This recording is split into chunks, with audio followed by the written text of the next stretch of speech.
So this is the 15th of the false edge stretta plays of Manciolino, going in at the false edge with the right foot in front. Here I make a show of a mandrito to his head. That is, I'll make it look like I'm trying to hit him, but it's only a show.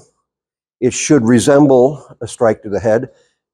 That means more than just my sword. When I make the show, there's a movement of my foot. I'll step out a little bit. It's not going to be believable if I don't move my foot.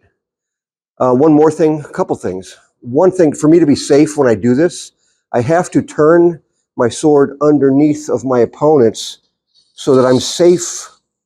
If I step forward and I don't do that, that point's going to go right in my face.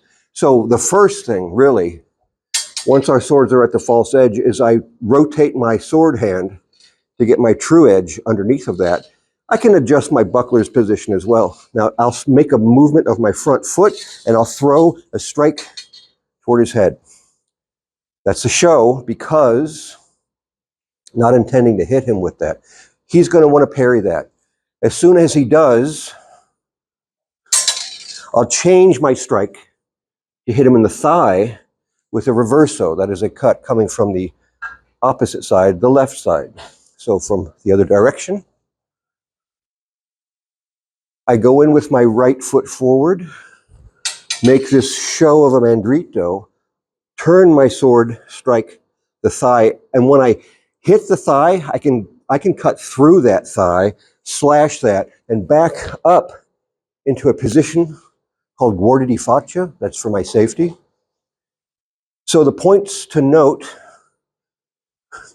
make that show, but I'm not, if I hit there and stop, what's next is he's going to try to thrust in my face. I don't want to connect with him. Don't want to touch his sword. How do I not? I rotate. Just as my sword's about to touch his, I rotate it, strike the thigh, and look what I did with my buckler.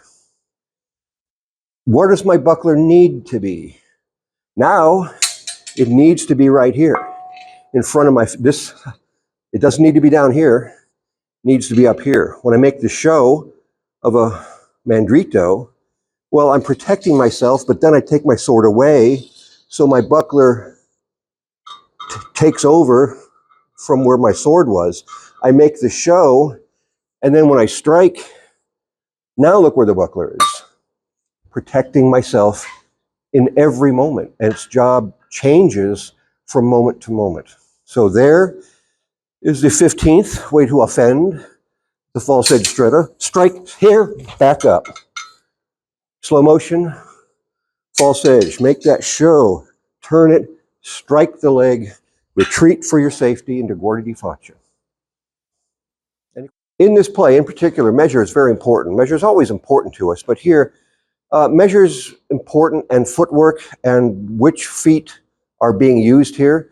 When you go in, when you're at Stretta di Mezza Spada, when you're at the middle of the sword, your position here is fixed, meaning I can't be closer, I can't be here. I've got to be here, where the middle of our swords are crossing and my arms straight. This is where I'm at. To make that show of a mandrito, I will make it look like I'm wanting to throw that, which means going over here. So you see, my front foot went to my right side, but not really deep. Because he, he parries like that. Manciolino says he'll parry with his sword out of fear. But how else does Manciolino deal with such a cut? He parries it going into guardia di faccia. You have to be watching out for that. In other words, when I throw that, he could be parrying that way with his point in my face. So you can't step in deeply right there. Keep it shallow for your own safety. As far as particulars, Manciolino really only describes the fact that your right foot is in front in this technique. So I'll go in, take a small step here, and then the right foot goes further. So my right foot's in front. My right foot goes a little bit to my right as I make this show. Then my right foot comes back to the center and more deeply, and then I pull it back for my own protection. So My right foot's in front, in the middle at Stretta di Mezza Spada. I move it over here a bit to make that show. As my opponent responds to that, I make the Mulinello, striking coming back to the center, deep enough to reach the leg, and then pull that foot back for my safety. And this is a good thing to practice. See, when you hit somebody's sword, right before you hit, turn it. It turns.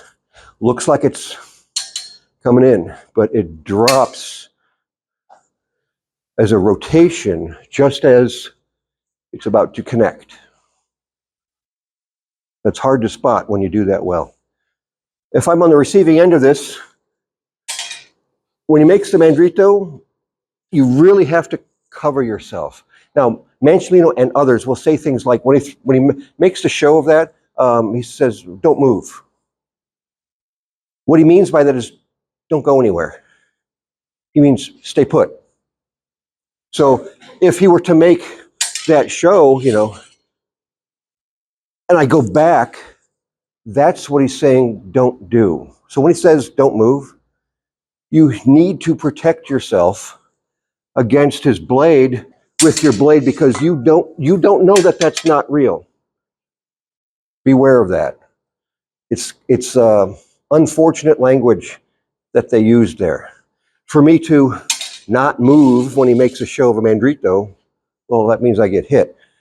So do shield yourself. Just don't leave the place that you're at. So on the defense there, Manciolino is a little bit vague on the footwork. So for example, when I make the mandrito defense, when he throws the reverso, he says to draw my foot back. He doesn't indicate necessarily that my right foot goes behind my left foot.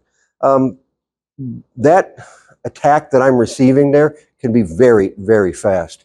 And I might have time only to draw my foot back next to my left foot. So he didn't specify that my foot's behind. He just says, draw it. He said, draw it back. Well, this is a perfectly acceptable way to do that. Just draw your foot back, and that way you get a good hit on the arm. You're not getting hit. If I did step back, that can make this difficult to reach that. So perfectly acceptable simply to withdraw the foot.